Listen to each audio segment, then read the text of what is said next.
Welcome to the Slow Goods Podcast, where we love to talk all about Maine, quality craftsmanship, and timeless design, and how these three things often intersect. Along the way, we'll hear some inspiring and authentic stories, and if we have ears to hear, gain some wisdom as well. I'm your host, Logan Ratcliffe, and today I'm excited to dig in with Christine Held and Cam Held, newly both Helds. Congratulations, from Maine the Way. Maine the Way is an online blog and print periodical that showcases the beauty of Maine, both wild and serene, through stunning photography and storytelling. Through the publication, Christine and Cam have paired the concept of slow journalism with the fast-paced consumption of digital media to create a multifaceted and timeless view of this beautiful place. Welcome, guys. Thanks for having us. Yeah, thank you. Nice intro. Yeah, well, I can't take all the credit for that. We've got a good team, but yeah, thank you so much for coming. It really means a lot.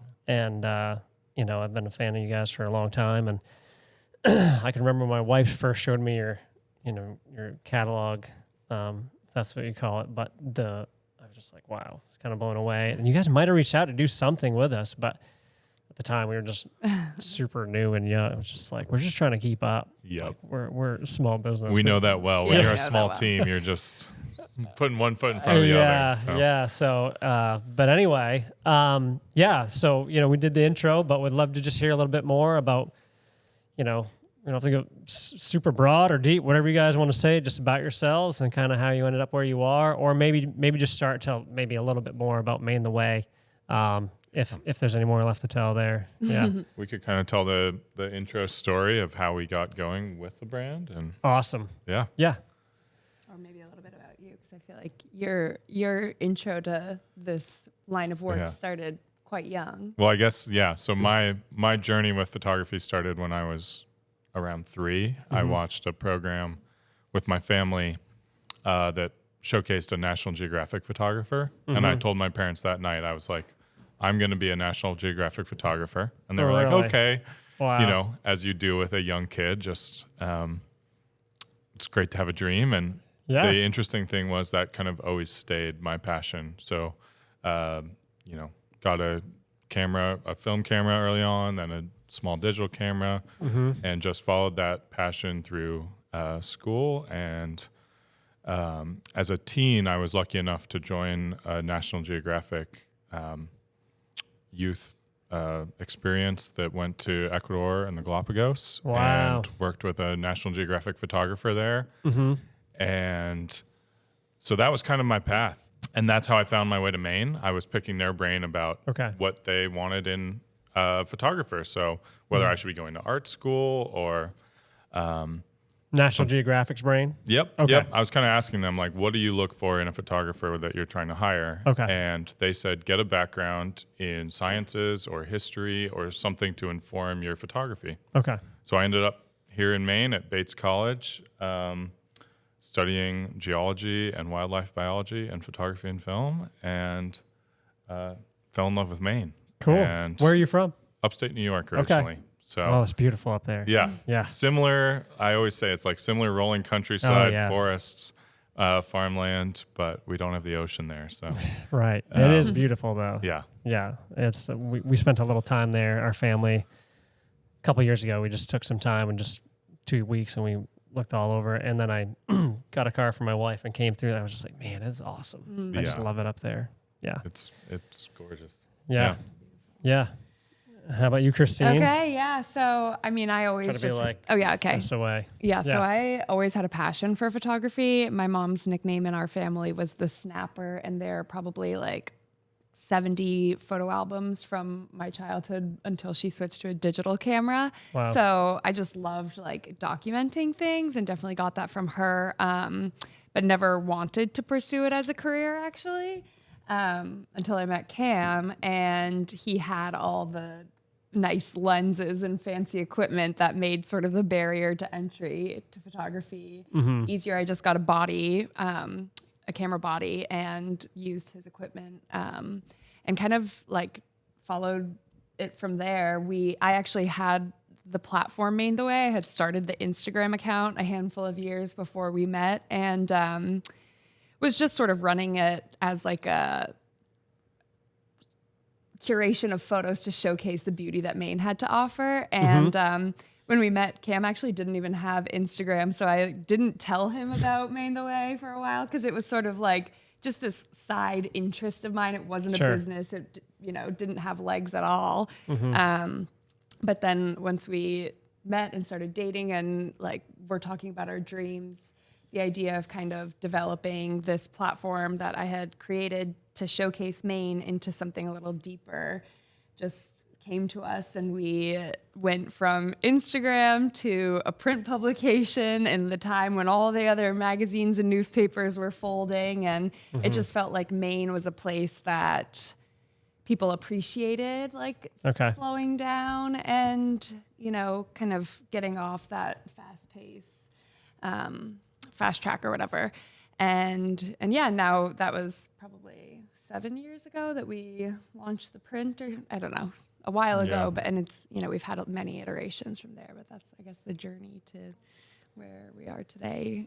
Yeah. So why did you said you kind of created this as a side thing. What was the, why did you start it? I was in college at the time and just looking for an outlet to kind of capture my creative interest. And I was actually just scrolling through Instagram, looking at all the amazing places around the world, like Bali and the Pacific Northwest, and just these other locations that really had captured their landscape. Like photographers flocked to them, Iceland, and it looked so amazing. And I was like, I want to go see the world. But then, my family's in Maine. I grew up here, and I was like, this place is amazing too. And at the time, it didn't feel like there was anyone sort of showcasing the Maine that I knew and loved. And so I just decided to start this account, and I was featuring other people's photos. I honestly wasn't featuring my own a ton, and that was kind of a thing early on Instagram. And it was really special to hear people comment like, "Oh, my grandmother used to like live there," or we used to do this. And there was just such a nostalgia with everywhere that we shared, and it felt special. And I've felt that way about Maine, and everyone that, has an experience here, it seems like, is so proud of those memories. And so, yeah, it's a special place to kind of nurture that relationship. So you'd seen other things like that for area specific, and you're just like, why not Maine? Yeah. You're from Maine? I'm from Maine. Yeah. Where are you from? I grew up in Freeport. Okay. Yeah. Yeah. And you went to school here? I went to high school here and then moved away for college and spent some time in Europe and kind of traveled around and thought I would do a lot more traveling, but we met just after I graduated, and he quickly pulled me back to Maine, and it just felt like it was like, this is where I knew I wanted to end up eventually. And when I moved back, I was like, I'm never leaving. And yeah. So that is really cool that you both wanted to be photographers early on, and then you stuck. I think it's so neat when people like right from the get-go, like, I'm going to do this, and they stay in it. It's a funny thing, on the one hand, it's easy to say like, yes, it's been photography all along, but also within that, you're always still finding your path. And, I've dabbled in wedding photography and more corporate stuff and fine art gallery work, and then have kind of landed here, which is more or less where I wanted to go. But I think even when you do have a more straightforward path of like, this is what I want, you don't get there in a straight line. Right. That's true. Well, when you say wedding photography, it doesn't seem like that would be your passion, but like in the photography world, that I don't know much about it, but that seems like that is something that is a pretty rock solid thing that, this is something that people are going to spend money on photos on. So if I want to be a photographer, like this is something that it's a great place to be. But I think some people are more passionate about photographing other things, right? But so I heard a little bit about your story. You have a little more on your story, Christine, like growing up and yeah, well, so I grew up in Freeport. We had to play sports every season at my high school, so I was always kind of trying different things. I was a swimmer in the winter, and that was always consistent, but my spring and fall changed around a bunch. And I feel like I was always just kind of exploring like what I was interested in. And I ended up transferring colleges even too. And then I took a gap year in between and was living in Europe. And so it's funny to look back on that time. I kind of joke that I gave myself a liberal arts degree. But there were a lot of themes. Like I was working on this farm in Italy, and it was like about community and food. And then I went to business school. And so there was this kind of like business component. And at the time, it seemed like there were all these different boxes. And I was like, how does this all fit together? And, but like, I wanted to go to business school, and I had a corporate internship at like in a skyscraper in Boston, literally the summer after working on the farm. And it was like the craziest ends of the spectrum. But I sort of like rode the wave and pursued these different tangents, and to see them kind of all come together with what we have in Maine the Way, and not all right now, but like just thinking about like our brand as it grows, like community and gathering and just being intentional and also business savvy. And, it's cool to see how when I was growing up and I was just exploring my different passions, there was many years that it didn't make sense. And yeah, I don't know if that answered your question. Yeah, no, it's great. And then the other thing I've heard you guys touch on, and then reading, as you said, we're journalists. So we've heard a lot about photography, right? And getting to kind of Maine the Way. So how did you why transition, and how did you get into both journalism, right? Yeah, so that writing in general kind of became another interest of mine, especially in my college years. Got really interested in kind of nonfiction writing, and especially with a background in geology, I was really interested in climate science and how I could make a difference without being a scientist. And it felt like one of the ways to do that was telling human stories that brought in other things I cared about, whether climate or food systems or all the other pieces. And I felt like telling real human stories was a way to do that. And so that kind of became this through line that so Christine had started Maine the Way, the Instagram account, and she moved to Maine and was kind of in a career transition. And I was working as like a freelance I was shooting for Folgers and Jack Daniels. And not really the kind of photography that I wanted to be doing. And so we were on this long road trip, actually to upstate New York, I think. And we're just chatting about what our dream work looked like. Yeah. And we had seen some of these long form publications, especially out of Europe at the time, that had done just amazing quality storytelling, beautiful design, great photography. And we were like, well, we have a platform with, I forget, 40 or 50,000 followers at the time. And we were already broke 24-year-olds. Right. And we were like, well, what's the worst that can happen? Right, yeah. That so is what's nice right there. Yeah. And she had been to business school. So we wrote up this business plan and then kind of pitched it to our parents, and then spent a year behind the scenes just trying to get it all rolling. Sure. Wow. Yeah, that was going to be my next question. How did you get to Maine the Way? But, so you rolled that all into one. Sorry. So you were passionate. No, it's great. So you were passionate about telling a story through journalism. And So, and then you, Christine, do you do most of the writing, or both journalists? You both do some copy too? Yeah, I mean, I write most of the like digital stuff, emails, copy for social, that stuff. We kind of joke, and this isn't necessarily true, but for the most part is that I run the print publication and Christine runs everything else. Yeah. She's much better at juggling everything, keeping the business afloat. I'd be handing things out for free. Right. And so I'm the like editor of the main print, but then she obviously is sending more But you emails both and have doing journalism copy skills for sure. No, I would not say I do. Selling yourself short. Well, I've grown. Well, you've done something. Learning them, but Cam actually brought it to my attention that I'm pretty dyslexic, and so reading and comprehension did not come easily to me in high school, and I was like math, business, like that whole side of the brain through school, and in general, school was not like it's not where I thrived. And so it kind of like came to finding my own voice. That is, I feel like, what unlocked my journalism approach is just, a genuine interest and like hearing people's stories. And kind of when you were asking the question before, what brought us to this journalism like path, we were on a road trip up in Newfoundland, and we were just like driving down through these small towns, and there was this beautiful iceberg off of this dock. And so there was a guy that was, in his little shack right next to the dock, and we were like, hey, do you mind if we walk down your dock to like take a picture of this iceberg?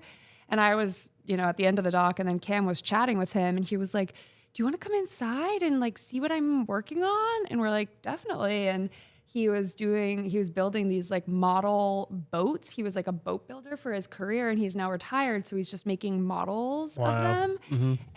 But extraordinarily intricate. He's building wooden versions of the motors that then go inside the boat. They don't even see, but you can like open the flap and see. And like it was the most amazing thing. And then him and his wife invited us into their home, and we were having tea, and like they were pulling out their photo albums, and they measured their family history like alongside what boat he was building at the time. So it was like, oh, like when we were both building this boat and our kids were this age or something. And I feel like that was like kind of an aha moment before we had really like fleshed out the idea for the publication, where we're like, we just genuinely take an interest in people. And when you can make those connections, like better stories come, and it's so natural. And, I feel like maybe in some parts of media, there's just this like shove a microphone in somebody's face and try and get the soundbite approach. And with agenda or something. Just get something. And it just feels different. And I feel like we were like,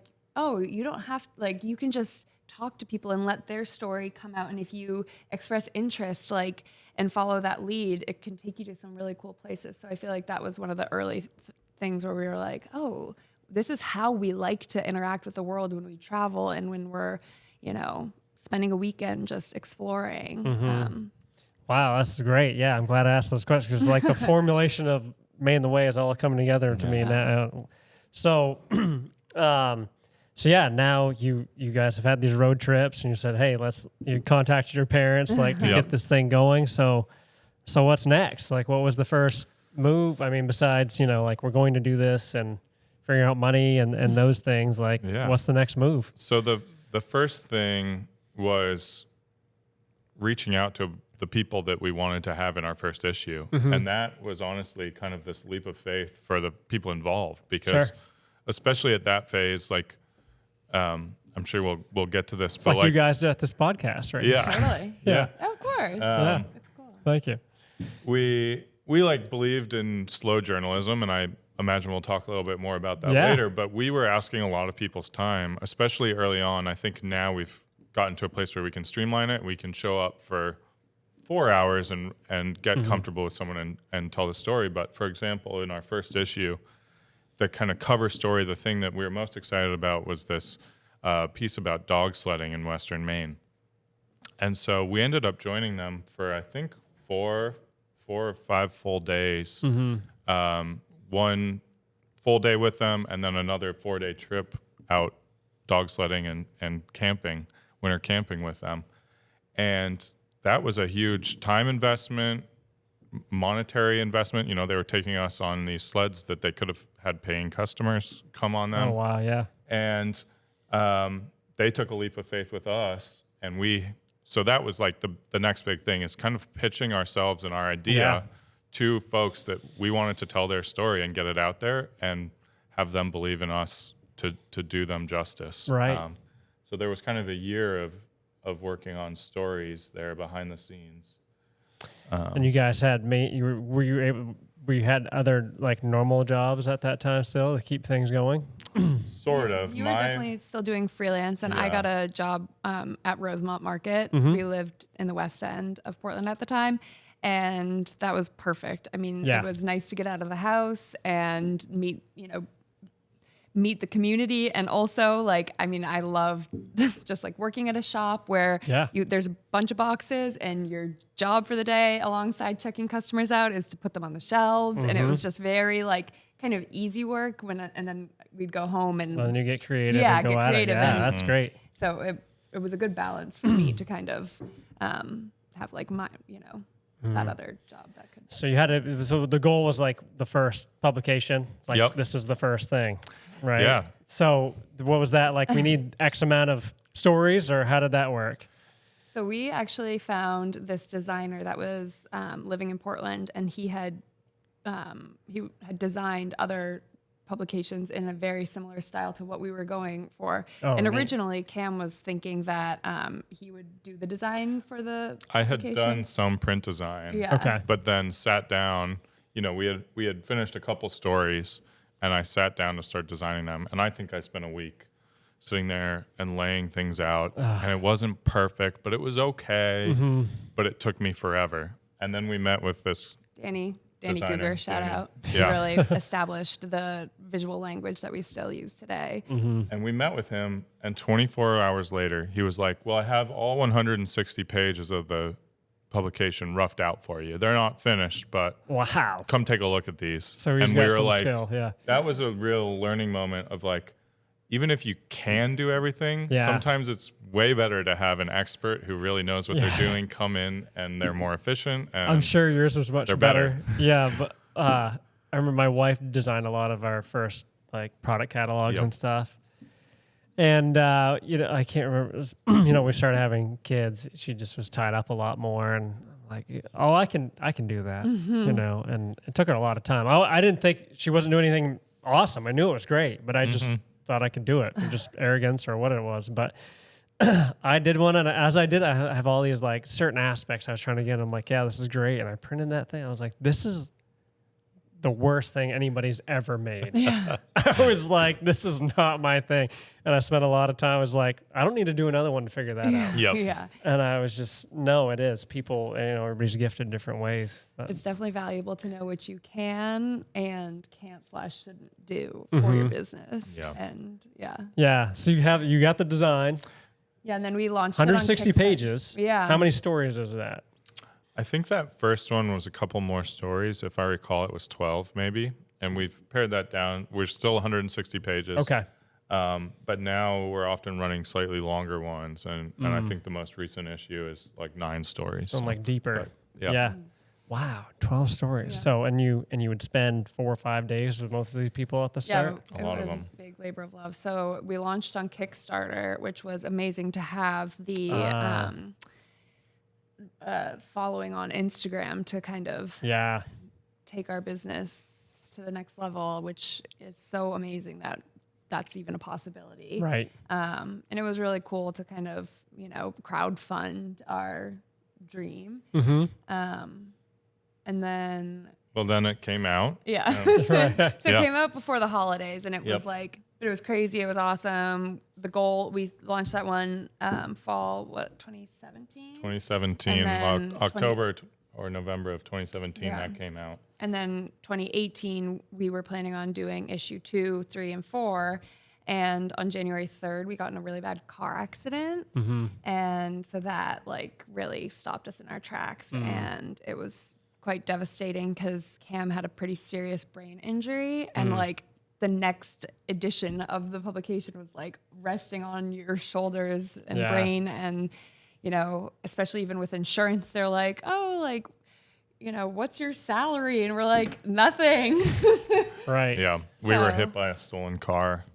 It was pretty devastating. I was at 60% brain function for a while. And Wow. so issue 2, we had put all our eggs in this basket, and it needed to happen. And at that point, I had basically stopped freelance. I mean, I could sort of pick it back up again, but But you were all in on Maine the Way. I was or all something. in. Yeah. And was not allowed to look at screens for 2 or 3 months following the crash. And so issue 2, I wrote on a typewriter because I Wow. just needed to get it out. Yeah. And so that's kind of a little Yeah. funny or not funny Well, nugget it's all about- part of the story. We're Exactly. talking about story here, Yeah. my heart goes out to you. I Yeah. mean, my mom and sister have both had serious, brain injuries, and they've had recoveries. Thankfully, my mom should have been dead or vegetable or something. But so yeah, we're thankful that So I'm just, I just feel that in my gut when you say Yeah. it. But so glad you're here today. Yeah. Thanks. So Yeah. obviously Us too. fully functioning. Yeah. Yeah. But then that happened, and then everything was online for. So did you miss any deadlines or anything? Or Totally. Well, we were creating our own deadlines, but Right, we I was gonna say, definitely like- missed the ones that we were hoping for. Yeah. So issue 2 was late, and everything got pushed. but- yeah, But it was like stressful. I like, would it think. was a dark time to Yeah. kind of have this new venture and then be stopped in your tracks. And, it's sort of like, well, do we give up and count it as a loss? And I Right. feel like we just doubled down and we're like, no. And, I feel like that in a lot of founder stories or just, you hear that where people have the kind of like moment that you really have to recommit. And yeah, it was a grueling year to have to, bring the second edition to our subscribers and our stockists and just our business. So the first one was a success. Did you have goals, or how did you kind of measure that? We don't really do much of the We data stuff. didn't have any particular goals. Honestly, we just wanted to have it be self-sufficient. And pretty much from the get-go, it was.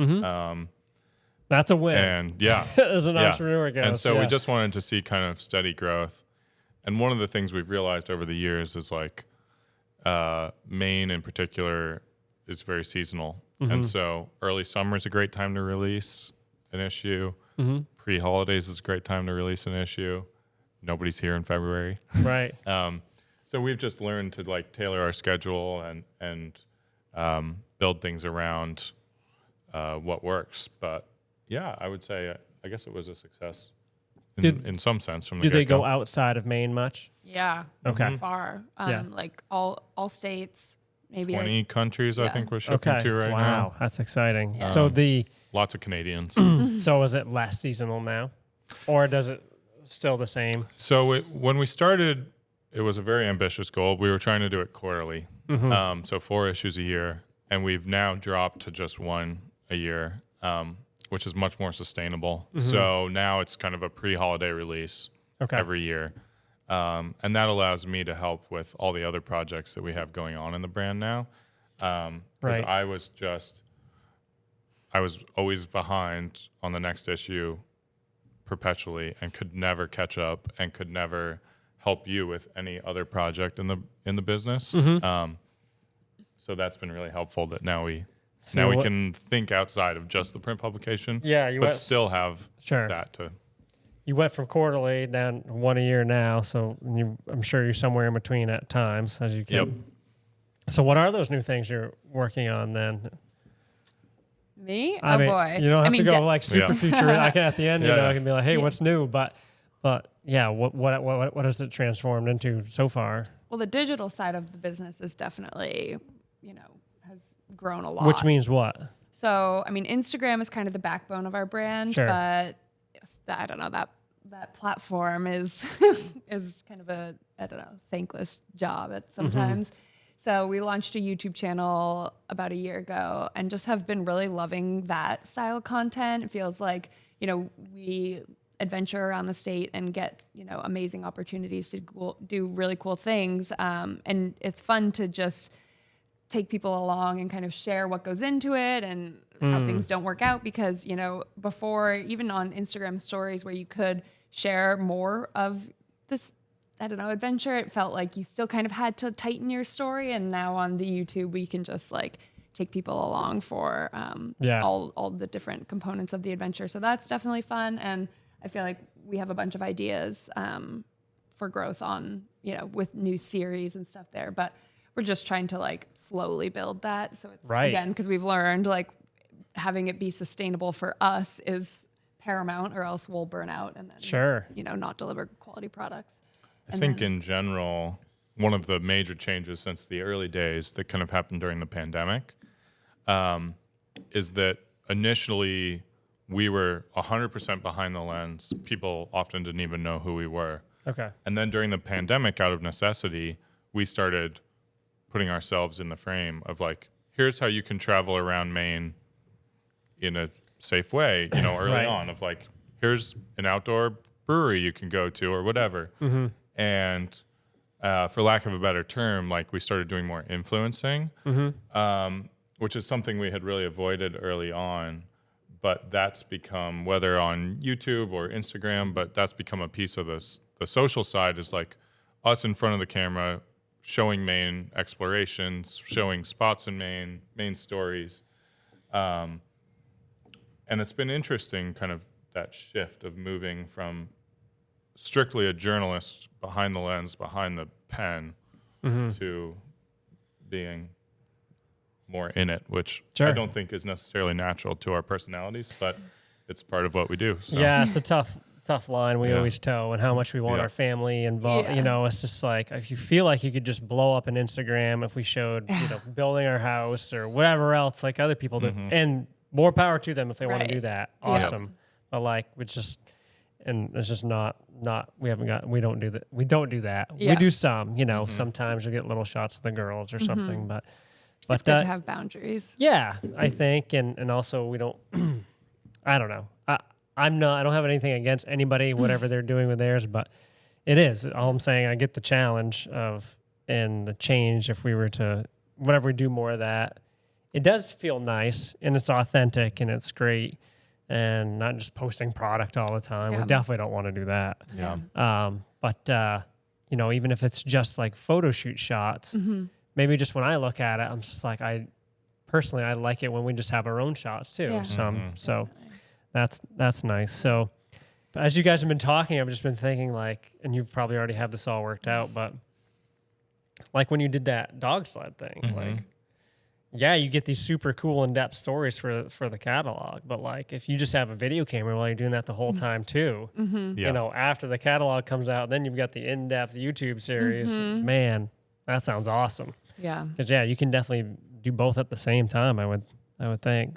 It is a lot to juggle, and now that we have YouTube, like, not that it's not a lot, but it's cool. It's but you can cool. do kind of two things at once, Right. Yeah, Yeah. or get a lot out of one thing, right. Definitely. Yeah. It is. It's a funny thing though to actually live the day that you're taking content for Instagram and YouTube and the blog, and maybe a print story as well, and there's just a lot of equiment, and it's physically a lot to juggle. Finding that balance of like enjoying your adventure too and doing all that. Because tell me about that, because I've thought about that some. If we ever got into some of that, one of my jokes is that we always get free cold lunch, because whether it's free because we're paying for it with the business, or vice, occasionally we do actually get free food, but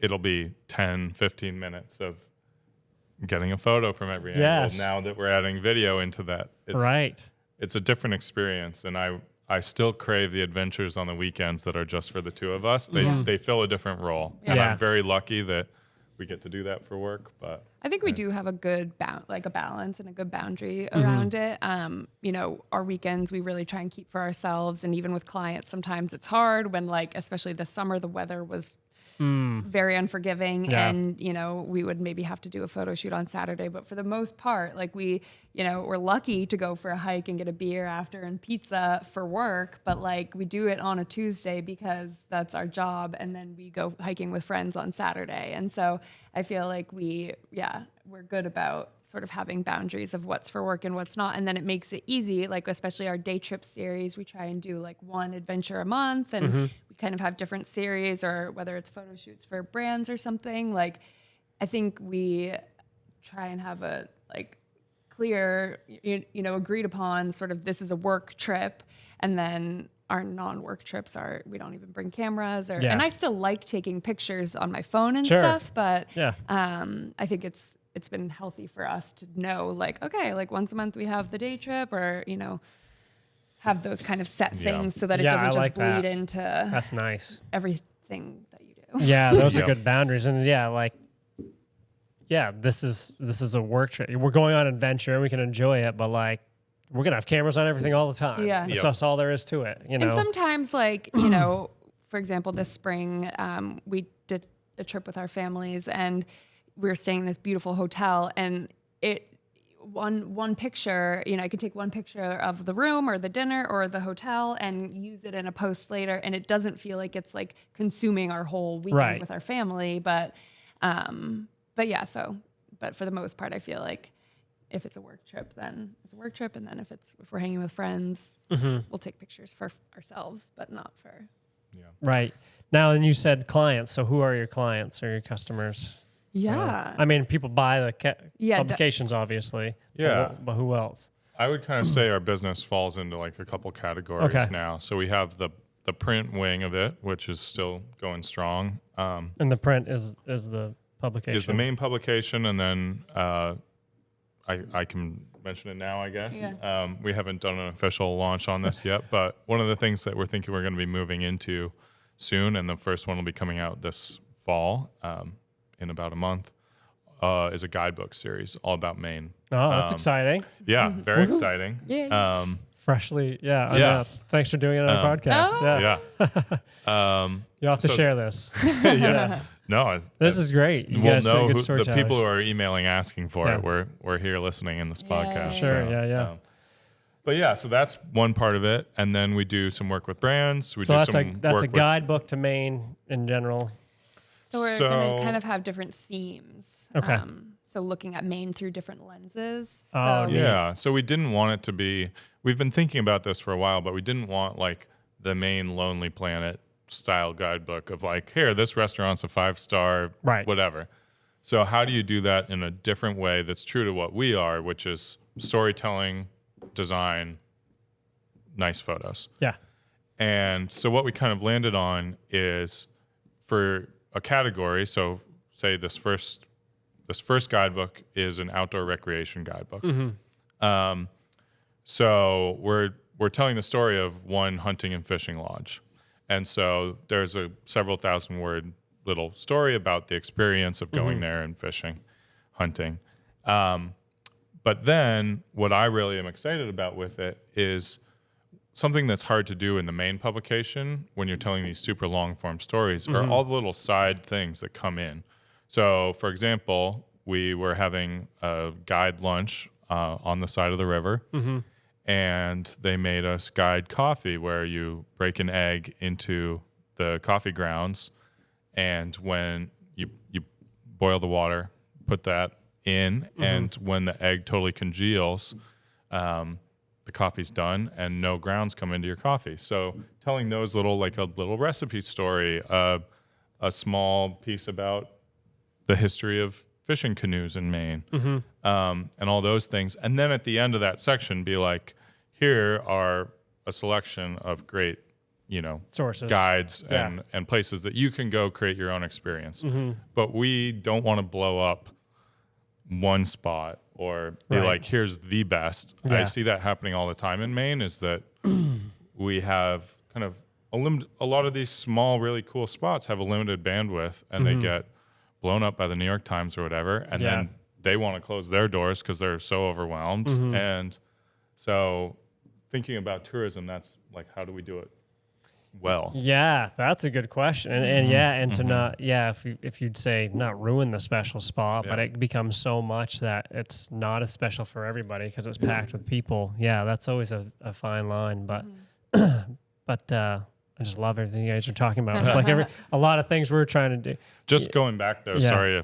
Go. But we were talking about kind of the different clients had come up. And so the print side is one piece of the business, but then working with brands, and you can kind of talk to all that, but As in somebody can state call you up. tourism, brands, that's a whole nother side of the business.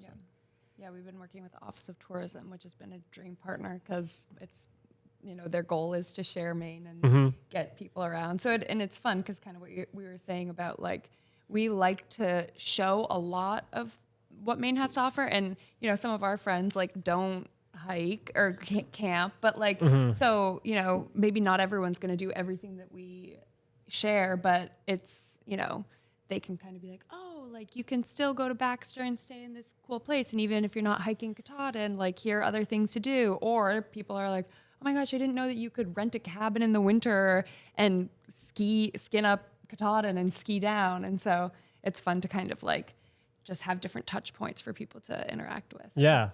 Yeah. But when you say clients, so somebody calls you up, say, I want to work with you somehow, so you guys can represent our brand, or like, is that a collaboration? Or like, Yeah. you'll take photos for them, you'll tell stories for them, do different things like that.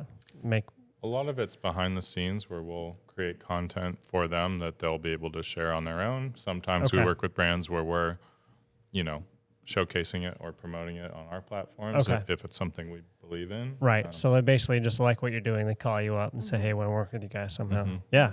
Great.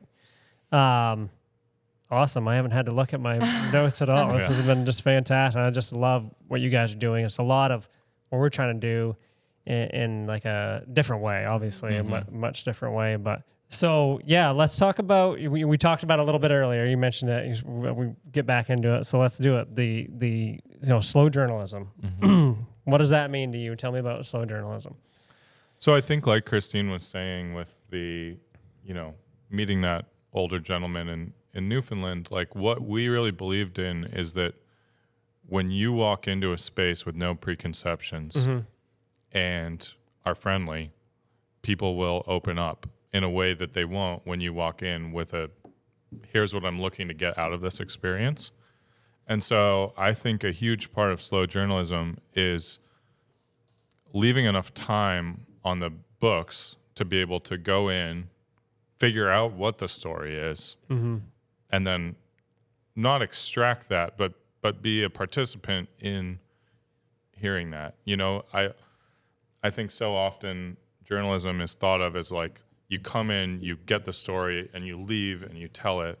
Right. And I think being a part of that whole thing and like, how do you get the person to want to tell their story genuinely? And I think that whole interplay. And then it's also about the delivery of that story. So once you've taken your time and you've gotten to know the person and you hopefully tell get that story in a really neat way, how do you then tell it and do justice to it? And so to us, print is the ideal way to do that. It's timeless, especially something like ours. We give it the space it needs. Right. So if the story wants to run for, we've run a 40-page story before. If the story deserves to be that length, let it be that length. Even just our approach, like, it's a high quality publication and it's $25, which maybe if people would pay $100, we'd take that. But, it's sort of like we want people to kind of, it's not like a big investment, but, it's something that you're purchasing to then like sit down and consume. And, even in our design, we always liked, we love to hear that people flip through the first day they get it and they can consume something and enjoy it visually, and then sit down a week later, sit down a month later, sit down a year later, pass it to their neighbor. And, it kind of, there's relevance and it can kind of connect with you wherever you are in your life when you open up the pages. And I think that's something that, we don't have dates, we don't do events, we don't have like kind of time sensitive material because we want it to be something that's just as relevant today or 5 years ago or down timeless, the line. Right. And, yeah, just kind of like a capsule of, Maine in this era. Well, I think today's world is so information driven and fast paced that I think often the real stories get buried in there. Or forgotten about instantly. And so I think it was really important to us to create something that was timeless, that did last, and that hopefully does justice to all those people in a way that I don't think the media landscape does anymore, because it's there and then it's gone, and it's got to like accomplish this and hopefully sell something and move on. Right.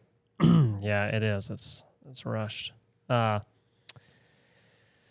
I just made me think of this, that I don't, if there's trade secrets here, don't give them away. But finding your stories. How do you find those? I mean, maybe once you get known, people let you know, or how does that work?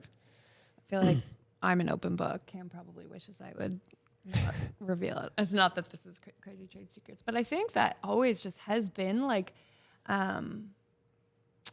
I'm not trying to take full credit, but like kind of the curation has always been like one of my approaches to Maine the Way and kind of how we share and trying to rotate around to different interests and industries and types of people and locations, and kind of having that breadth is important for, different people to connect with. And I guess it kind of maybe comes back to like my journey through college and traveling and everything, when, there are a bunch of different interests and themes that when you bring them together, it's sort of a right. I would magic potion. I would say both of us to some extent, but especially Christine always has her ear to the ground. Okay. And I feel like you do have this like spidey sense for like the next thing that's worth telling. And so while we've definitely had people like reach out with story ideas, and some of our great ones have come that way of a writer coming and saying, I'm really interested in telling the story or whatever. I think we just have a laundry list of things around Maine that are already interesting us. Nice. And so there's no lack of ideas. I mean, there's literally no shortage. Like everywhere we go, it like uncovers 10 or more stories. And even with, the publication, we've had different themes for those, and they've kind of been in series of 4. And so currently we're, by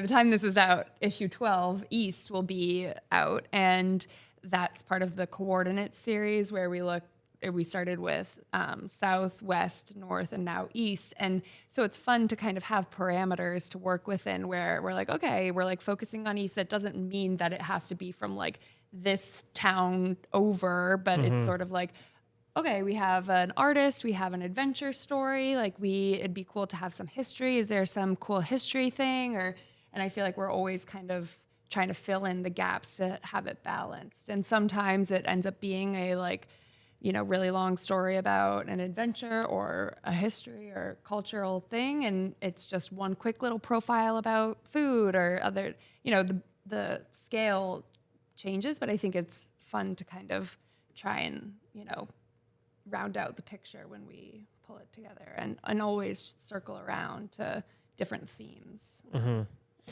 So like the dog sled one that you were talking about. So how did that come about? It was like, did you travel there and then saw those guys and be like, wow, it's really cool. Let's go tell a story. Like, is that kind of how it? I mean, I think in general, like that was, we were just launching Maine the Way. So we were like, what are epic stories? And that really kind of like, encapsulate just the cool crafts folk and adventure and, landscape and everything. And so we were like, oh, we'd heard of these people and then So you'd heard of them. Yeah. And then you just When I them think out. when I first heard of them, it caught me off guard because I think of dog sledding, I think of Alaska. Maine, of course, it makes sense once you think about it, but I'd never thought of it as like a hub for dog sledding or anything. And hearing that they did these multi-night trips was kind of a aha moment. And, and they build their own sleds and just are really, really impressive. Kevin and Polly of Mahoosic Guide Service are so impressive, and we've maintained a relationship with them since, I guess that was winter of 2017, like around February. So now over 5 years later, and we actually just went on another trip with them this past summer, a canoe trip with them down the Penobscot, and it was sort of a cultural experience alongside with the folks from Penobscot the Penobscot Nation, which was so incredible. And they sort of facilitated these amazing conversations with, the tribal archaeologist and historian and the woman that runs the tribal museum. And so you just got these amazing in-depth conversations and wow, that's awesome. Where'd you guys put in? So it was the lower half. Past a dump keg. Yeah. Okay. And then Down we to ended. Old Town. Yeah. Oh, so right after the dam. Yeah. Down, Yeah. past the dump keg to. Yeah. Well, because I went to school at UMaine. Oh, Yep. cool. And I'm a hunter, so it was Oh, always like we had to get a special license or permit For the islands. for the islands. Yeah. Yeah, we float trip Oh, cool. past the dump keg a few times, and was always around there. So, but my dad has always fished up at. He's a big fly fisherman, but he's always been at the Eddy. And anyway, I love up north and adventure, everything. Yes. You know, I'm trying not to get into talking to it too much. I know we could spend all day talking about paddling trips. But I haven't done a lot of paddling trips. I need to do a lot more.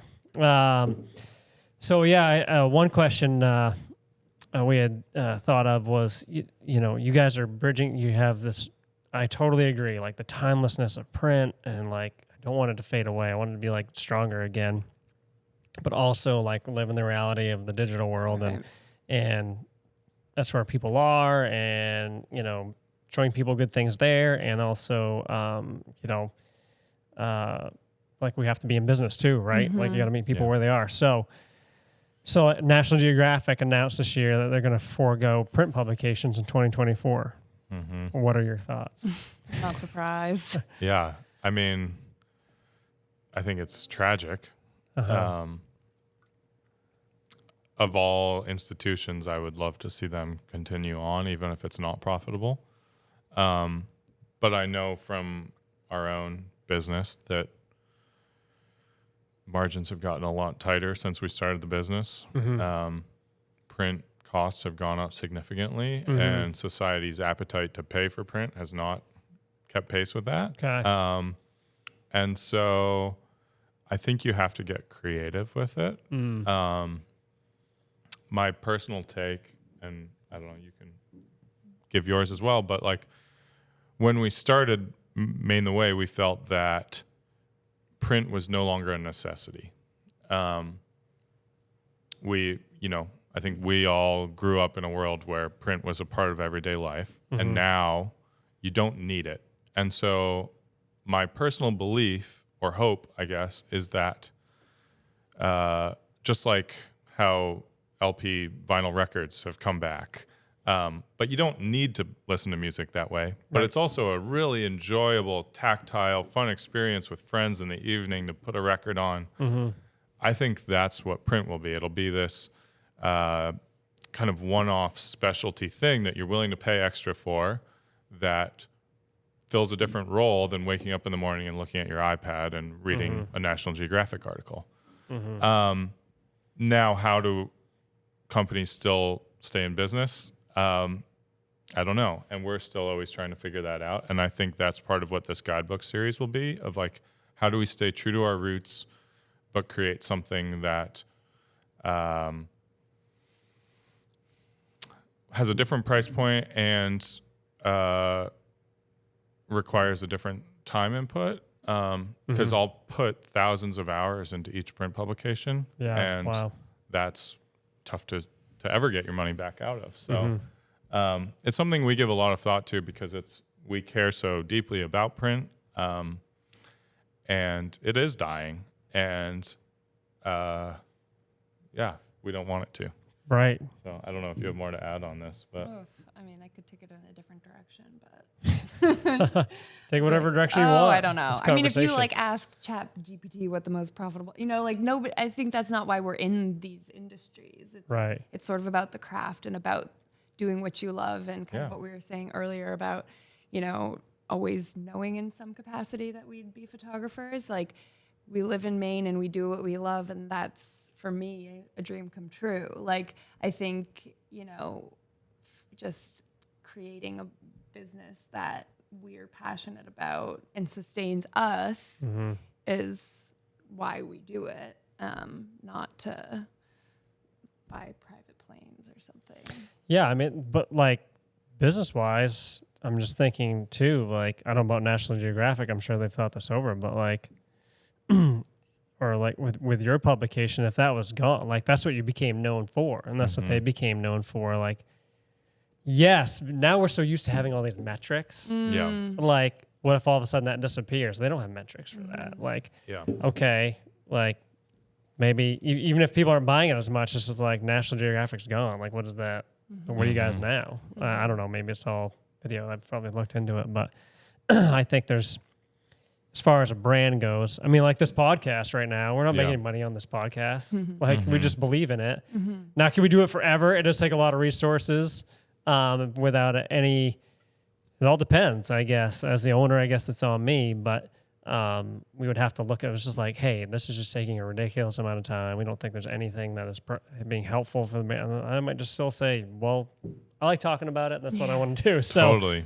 but yeah, I guess we all have to make those calls. But I think there's so many things that you cannot put metrics on. Yeah. And I think that's like kind of a theme in Maine. You know, everyone has, and I don't know, people could agree on different numbers, but maybe like 7 different ventures or something. And whether it's kids or your garden or you're volunteering at the library or something, or you work for the bank, like I feel like in Maine, like everyone just does a bunch of things, and some of them make a lot of money or hopefully, you know, can sustain them. Right. Or maybe there are a couple different things that, you know, contribute to their, you know, pocket, and then there are others that contribute to their community and stuff. And I think I feel like having kind of like a holistic approach to, you know, how you spend your time and energy is, I don't know, that's kind of one way I think of it is, you know. Well, along those same lines, I think part of why I hope we can survive in the print world when something like National Geographic can't is that we're a small team and we're flexible and we're able to change our priorities day to day, week to week, month to month. And for exactly that reason, if something in our regular life is more important for a while, the business can move to the side. Or if we need to change the way we're doing print, we can do that. And that's something I really value about being a 2-person team, is that we can constantly have conversations about shifting priorities. That is nice. And I think that helps. It helps you find that balance in a way that a company like, you know, National Geographic probably couldn't. It's just as expenses went up, they have staff photographers that they have to pay and whatever. And it, we had even a company that we work with that buys our product. Why they were so good is because they had a lot of great talent and private investment got in there and put some money, and then they just started hiring a ton of talent, and they were putting out fantastic stuff, and that's how they grew. But then they hired too much, and you know, the COVID rush for the home, they were like in the perfect storm for that, so they blew up. So it was awesome. But then like when it receded, they were like, there's just too much. Yeah, we've got too much talent, and now like a lot of them have left. I mean, I guess we touched on it a little bit, but why do you think, you know, you said you hope with your heart, not just, and I can tell it's not just to make money, but that, you know, print journalism doesn't go away. Do you think it's, you know, why is it more important than it ever has been, you know, in a digital world? I think we talked about the longevity earlier, and I think that's a key piece of it, is that I was just reading recently, actually, that I think something like 80% of New York Times articles from 2000 to 2010, the links are now broken. And that's the New York Times. And don't quote me on that exact number, but it's around that. Yeah. It's like even the biggest institutions doing digital publication, it disappears. Like it's just sort of into the ether. And maybe people can find it again with a search or whatever, but I think there's something so valuable about it just being there and being tangible and it coming into the world in this really unique way that a lot of things don't anymore. And I don't know. It means something to me. Yeah. A book has like a personality of its own. Yeah, it feels good. Yeah. Right. And I mean, we've said a few times, just timeless is all I can keep thinking. And do you have any thoughts? I mean, I also, as the producers of it, like, you know, we have a blog too, and it's not like I go back and edit that too often, if ever, but I could, and there's something so That's true. nice about it being done. And like, there are typos, and we'll get an email from somebody with the signature, like, co-vice president of this department, and they're like, there's a typo on page this, and blah, blah, blah. And I'm like, thank you. Like, yeah, we're human. And I think there's something that's so, you know, we're not too proud. Like, we're not, the New York Times has typos as well, but it's also sort of like there's this sort of completion of when it's in your hands that you can look at it and it's imperfect or perfect or, however, but it's done and it's sort of like it's its own entity now. It's authentic. Right. Mm-hmm. Yeah. And yeah. It's just like, with coin collectors when they find like, the imperfections are with the big money coins, right? Like those are the rare ones. So like to me, it just shows, that's why I like just having conversations here. I mean, I write a few prompt questions down, but yeah, anytime you can see something's authentic. Yeah. Especially now. I mean, everything just seems so fake. Yeah. Tying into that, one thing I learned when I was working on a typewriter for issue 2, I had grown up, obviously, always writing on computers in Microsoft Word or, some equivalent. And writing on a typewriter completely changed the way I wrote because the little red squiggly line wouldn't show up, and you wouldn't go back. I want to hear more about this typewriter. And change the way that you were writing.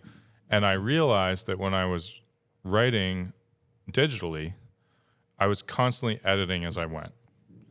And there's something good about that. You're creating a more polished product quicker. It's more efficient. But on a typewriter, you follow your train of thought through to completion, and you don't care about any of the issues that pop up there. And then your next time through, the next iteration of the whole thing, you'll hopefully clean that up. And I think similarly with print, what we're putting out into the world, believe me, I put many hours in to make it as perfect as I can. Right. But inherently, every issue is imperfect. But once it's out that door, like you said, it's out there and it's not changing. And that also, it's freeing, but it's also like a neat thing artistically, I think, of like digitally, it's never static, right? It's always has the potential to be changed, to be better, to be different. And I think that there is some value of like just seeing it through. Yeah. And getting it out. I mean, artists, when they start the painting, any famous painting or non-famous painting, like that thing's there. And they might see imperfections or maybe somebody else was, but it's like, a human did that. Yeah. And, but I'm sure that's part of the beauty of so many of them. Yeah. So what is quality? I feel like a lot of what we've been talking about is that. What does it mean to you guys? How would you define quality? What does it mean to you? What comes to mind first is integrity. And I feel like there's, it's something you can stand behind, something you're proud of. And I feel like it sort of feels like a feeling, that it's intentional and all the different components and things that go into it, you thought through. And I'm trying to decide if it's like how to expand, like, in our business, I feel like as much as we can, every avenue we try and, comb through, whether it's the printer that we use in Augusta or, the different contractors and photographers and writers that we work with. It's just, I don't know. Constantly refining. Yeah. The word that came to mind for me, so same line of thinking is pride in the, like, to me, quality isn't necessarily the paper stock or the whatever. It's like being able to put something out into the world that you are proud in and believe in and stand behind. And and then a lot of those other things are filled in inherently if that is something you truly are proud of. Sure. Yeah. No, I love what you both said. I don't think I've heard. Everybody's got a different take, and it's like, there's a ton of different qualities in a ton of different places, and so it's neat to hear what stands out most to people. So, and along those lines, as we love Maine here, right? Like, what does Maine mean to you guys? I mean, you're from Maine, you're not from Maine, but you fell in love with Maine. Like, what does Maine mean to both of you? Now, like, go as deep or as broad as you want to go, but would love to hear what it means to you. what it is to you, whatever, however you want to put it. Yeah. You want me to go? Go first. I mean, it's going to sound really cliched, but it's like home. It's at this point in my life, it's this community that it's not just like my immediate close friends community, but this like community around the state of people who I think in a really unique way are living lives that they're proud of. Whether you're talking to lobstermen or some artist or a canoe builder or a lumberman, or one of the themes that I run into across the state is that people are really proud of what they're doing, and they're often working locally. That's another kind of through line of the state. And it makes me so happy to be here, and it feels genuine and real, and the people here are so kind, and it's where I want to be, and it makes me happy to be here and be surrounded by these people, both the immediate people and the folks that I'm always meeting and learning more about. Mm-hmm. Do you find that is different, everything you just talked about, than other places you've been or like where you grew up? Definitely. I think that, like Christine was saying earlier, everyone has all these side passions that they're pursuing.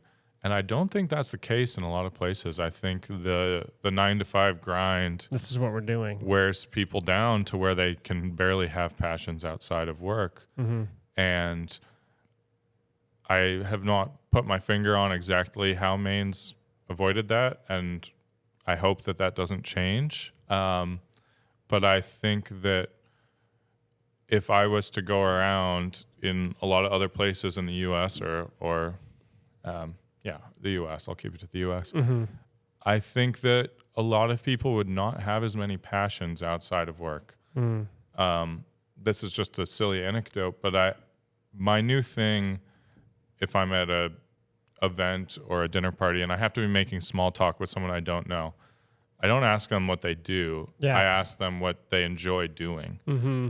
And that's way better. You get these fascinating answers. Yeah. There was this one person that we like ran into recently who was collected weird stuffed animals. And it was like this conversation topic I would have never spoken to anyone about in my life. But you just find these little things. This woman who competes professionally in dog dance. Wow. She dances with her dog. That's a fantastic question to ask people. It was like we were dying laughing, not at her, I hope. But we were like, this is amazing to hear about. What? Yeah. Yeah. And I really do think that that's unique to Maine. Yeah. I have a theory on that. Now that you're sitting here saying that, I mean, I'm just coming up with this now, and as you've been talking some too, as you go and you spend time with all these people, I mean, Maine, there's a reason, Maine is beautiful, but there's also a reason there's not a lot of people here. Things are hard, and the landscape is rugged, and it's not a central point. Even though there's some cool resources, everything else is too far away. But so, I mean, up until recently, and even more so now, and the further east and north you go, you'll find, away from the cities. But you had to be a hustler to make it. You have to do. Right. I mean, my great grandfather and stuff, I mean, it was constant. I mean, they were, and for lobstermen, they were making good. I think my grandfather had the first TV or, I can't remember, maybe it was a toilet or something, in the neighborhood, whatever it was, but it was a big deal. And they were barely scraping by. Yeah. They had to literally go out and hunt every day. My great grandfather, he would walk, from, I grew up in Spruce Head, so he'd walk from where he, lived, and he'd walk around, and he would meet, somebody else would walk from, I grew up right in Wheeler's Bay, and somebody else would walk from actually Spruce Head, and they would meet every day on the shoreline, and they just had a gun, and they were just hunting to try to survive. Jeez. I mean, there was no deer left, there's no, they'd shot most everything, and, in the 50s around home, there was no deer. Now it's where all the deer are. Back then, all the deer were up north. Now it's switched. But I mean, yeah, they're clamming this time of year. They're making wreaths this time of year. I mean, it wasn't like it was just what they had to do. Yeah. Just literally to survive. So, I mean, maybe that's part of me. I don't know if it's like I grew up kind of with entrepreneurs and fast-paced guys and always what's the next thing innovating, but like it's probably a part of Maine thing too. Like I always want to be doing like the next thing. Yeah. Like I don't ever care about retiring. Yeah. I don't really care about like I want a couple things going on. Yeah. Totally. And that's what we got here. Like it was lobstering. I was like, what do I do in the winter? Oh, nice. So, and that was always the thing. Now guys can go year round more and make better money, but I wasn't an offshore guy, but anyway, that's my somewhat theory on totally that. No, I mean, that's kind of what I was And they had to be craftspeople Right. too. Like they had to Totally. like make good stuff and use good Right. stuff. Yeah. So, You have to be creative for sure. No, and I mean, the thing that came to mind first was also home. Like it really just feels. yeah. But then I was also, as you were, both of you were talking, like, you have to be intentional about living here. And I mean, people do end up here by accident, but I feel like your story, like I grew up here, I was born here, so I'm a Mainer, okay? But you chose to live here. And I think that's just as special. And all the people who, want Maine to be their home, for me, that's a Mainer. Like if you are like, this is where I'm going to dedicate myself.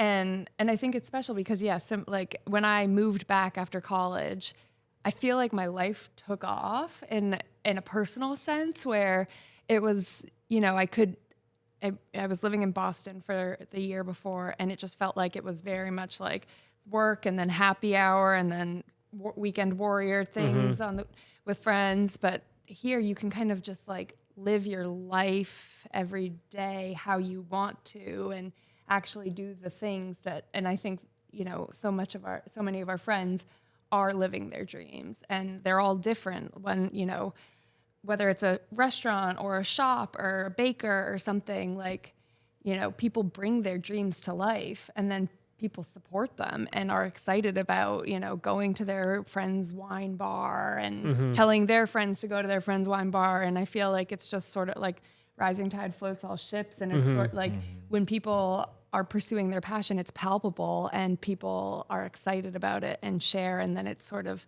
and then when you're doing it in a place that you love, you're giving back to your community. And it's cool. It feels like it's everyone's like end game, which, we're in our early 30s. Maine. Yeah. And a bunch of our friends, like friends that I went to high school with or just in college, like we have a bunch of friends that are moving back here because this is where they want to like, they did their time out west, they did their time in New York City or whatever. Especially if they want to have kids. Yeah, seems like. exactly. Yeah. And it's like, that's really, I feel like for a state, like that's an honor that this is the place that people are like, this is the quality of life I want to have for my family. And, one of our good friend's sister just moved here, and she, it's like people are real. Like you can show up as who you are, whether it's, you're in your pajamas because you need eggs at the grocery store and you run into your boss. Like, right. There's no kind of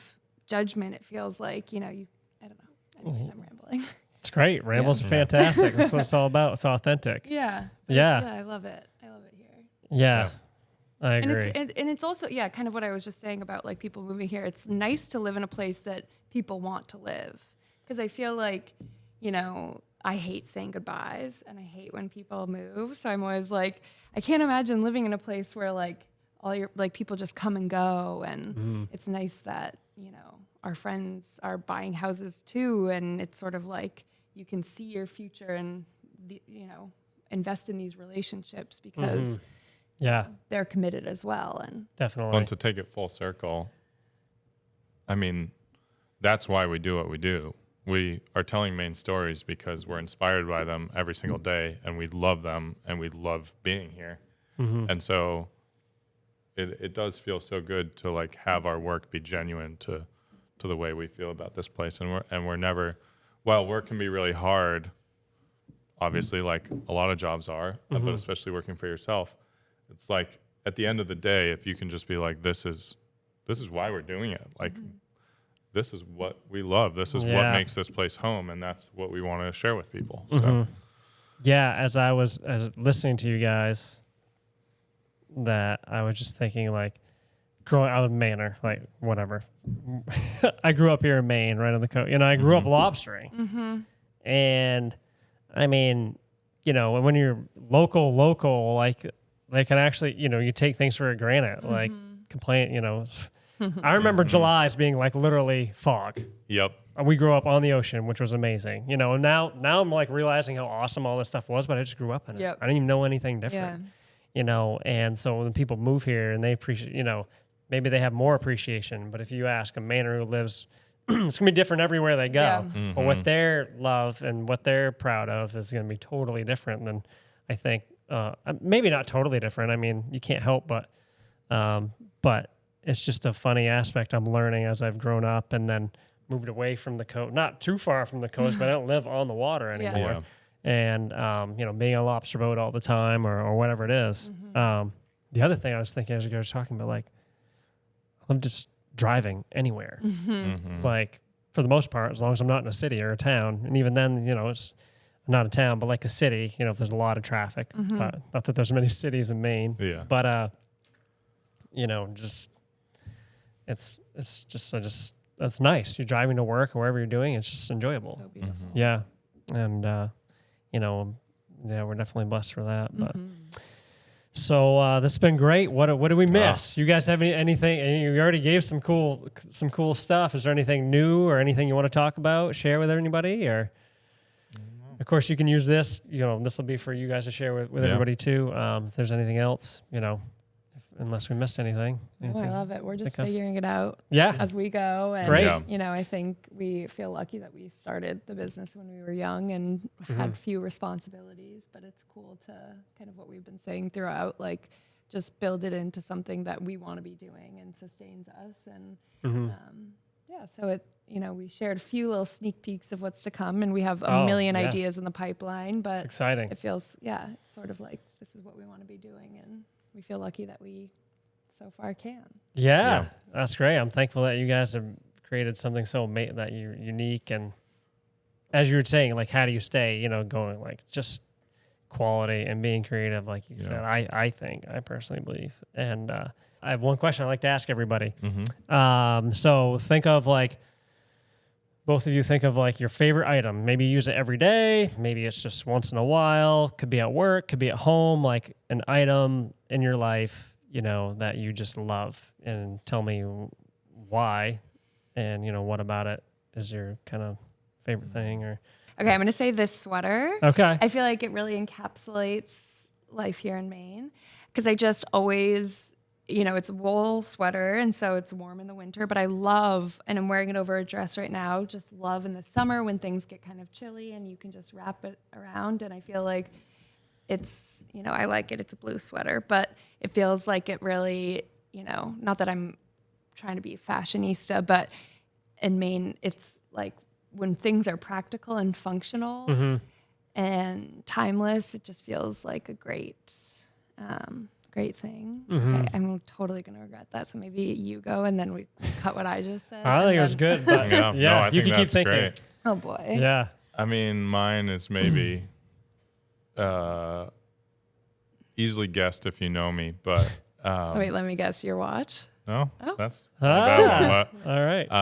I was going to say my canoe. Oh. Because it just allows access to places that very few get to go to. I love outdoor activities of all types, cycling, running, hiking, you name it.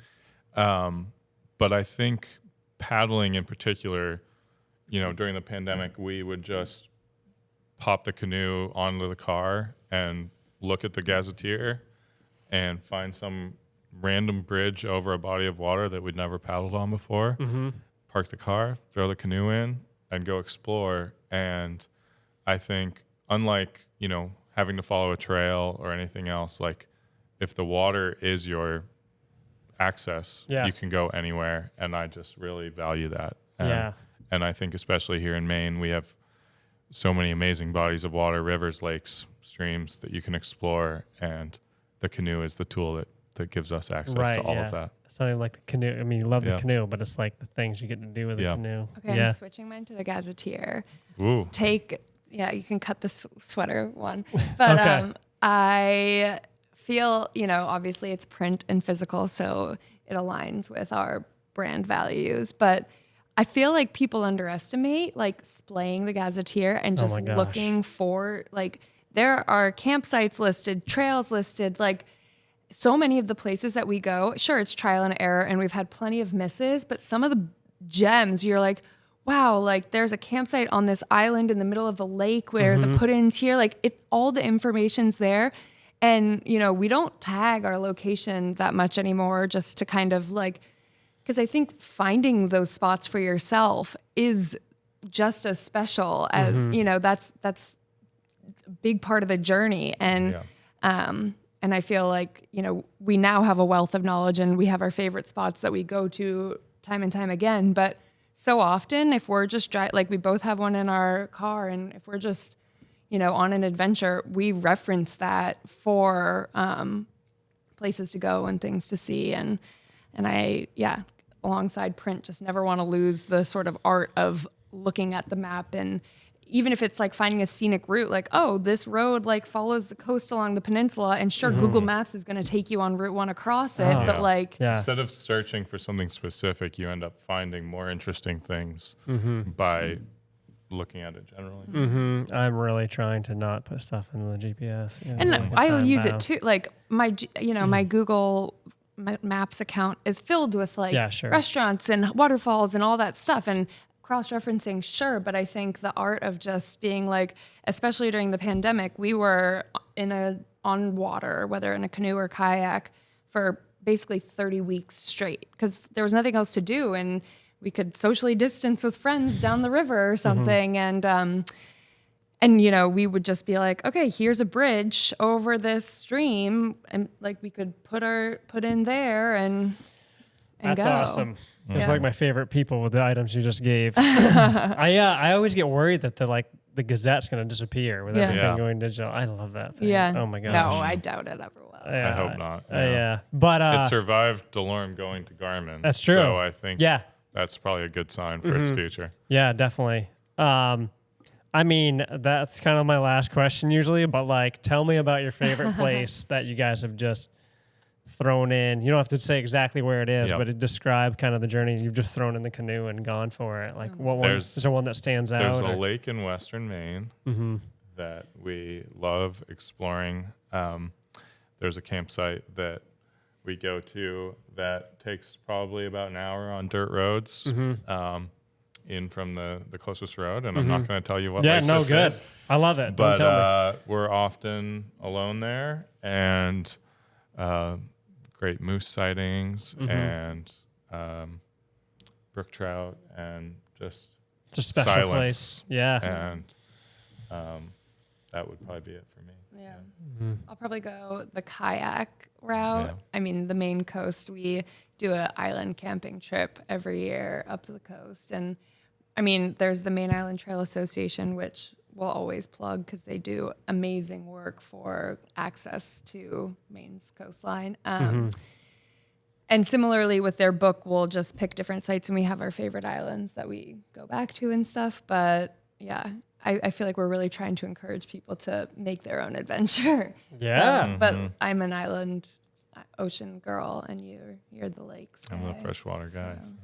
I love that's fantastic. Yeah, that you guys, I think you're very creatively like encouraging people to go create their own adventure. Which I love. Like, I love the idea when people are educating and like giving up their gold, but like I don't see like telling everybody exactly where you go, how that's gonna. They could enjoy it, but like there's a million places to go enjoy. Exactly. Like go find them, like on your own. Go figure it out. Like that's an adventure. Yeah. I always say, what's an adventure without adversity? Yeah. Yes. Like totally. It's kind of the same thing. Like I don't know if that's the same root word, but I mean, and we are both people I think that get at least maybe not half, but probably close to half of the enjoyment of the experience is the prep work ahead of time to figure out the logistics and the to make it work, and sometimes I don't it's want a other flop. people to not have that Yeah. either, because I think that if you go in with set expectations, you're only going to be disappointed. If someone's like, this is the That's best, so true.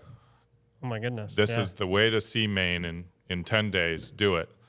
I think you're not going to appreciate it the same as if you are scouring a map or no way. Yelp or whatever and figuring out your own itinerary. And we want to help people have a couple of the key things to make that work, but not tell them how to do it, and let everyone come to their own conclusions. If you go way out on dirt roads, Yep. have tire repair stuff. Yes. Be nice to people along the way. Maybe your favorite spot will be a town that we've overlooked because somebody invited you in, and that's your adventure. So how can we find you guys? Where can we find you and follow and subscribe and all that good stuff? Oh, well, definitely thanks for having us. It was fun to tell our story. I don't know if we've really, I guess we've been on a podcast or so before, but I feel like, there's definitely so much more to us than what we share on our little Instagram. But everything's Maine the Way. MaineTheWay.com, Maine the Way on YouTube, Maine the Way on Instagram. How did you come up with Maine the Way? Oh, well, that was as I was. get the main part. Yeah. I mean, the slogan, "The Way Life Should Be," is kind of Okay. But that, nice. yeah, I see it kind now. of long, and so that was taken, and everyone has their own opinions on that, which I don't mind the slogan because I like it this year. But Maine was taken, and I felt like it had a nice ring to it. And there's apparently some cult or something called The Way, and so sometimes we get asked if we're the main chapter of The Way. I see. But other than that, it's not bad for SEO. Yeah, right. Nice. Okay, great. Well, I love the name. So. Thanks for having us. It was really fun to chat. Much. Yeah. This was great. Great conversation. Good to get to know you guys.